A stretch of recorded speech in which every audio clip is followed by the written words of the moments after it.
पात्राचौल जमीन घोटाला में आखिरकार संजय राउत को जमानत मिल ही गई, लेकिन जमानत मिलते मिलते काफी वक्त बीत गया और उद्धव ठाकरे करीब 101 दिन बाद जब तक संजय राउत को जमानत मिलती तब तक उद्धव ठाकरे की सियासी नाव पूरी तरह से डूब चुकी है।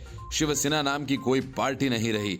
दो गुटों में बटी पार्टी के अब अलग अलग नाम हो चुके हैं और सामने बीएमसी का चुनाव है और उसके बाद का सफर तो और भी मुश्किल। उद्धव ठाकरे को अपने इस सिपहसालार की कमी पिछले दिनों खूब महसूस हुई होगी जब उनकी नजरों के सामने उनका पूरा चमन लुट गया। संजय राउत के साथ उनके सहयोगी प्रवीण राउत को भी जमानत मिल गई। पात्राचौल जमीन घोटाला मामले में ईडी ने संजय राउत को 31 जुलाई को गिरफ्तार किया था।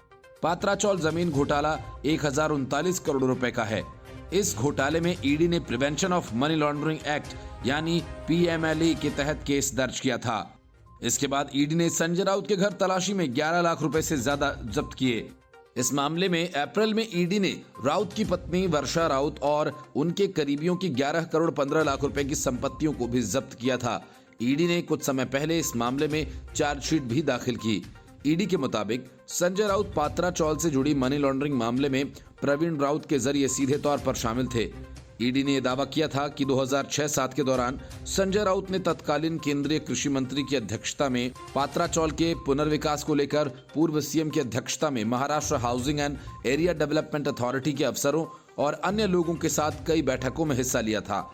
इसके बाद मामले में आरोपी राकेश वधावन को मेसर्स गुरु आशीष कंस्ट्रक्शन प्राइवेट लिमिटेड के माध्यम से पात्राचौल परियोजना के पुनर्विकास के लिए लाया गया।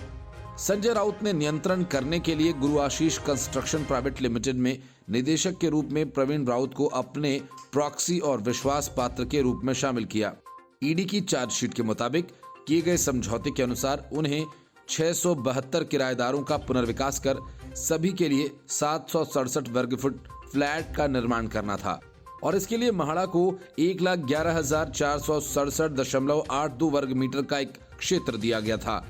बदले में जमीन पर मुफ्त बिक्री घटक विकसित करने और थर्ड पार्टी के खरीदारों को फ्लैट बेचने का हकदार था। हालांकि गुरु आशीष कंस्ट्रक्शन प्राइवेट लिमिटेड ने अपना दायित्व पूरा करने से पहले जमीन एफएसआई को बेच दी। एफएसआई को गुरु आशीष कंस्ट्रक्शन प्राइवेट लिमिटेड द्वारा थर्ड पार्टी डेवलपर्स को 1034 करोड़ रुपए में बेचा गया।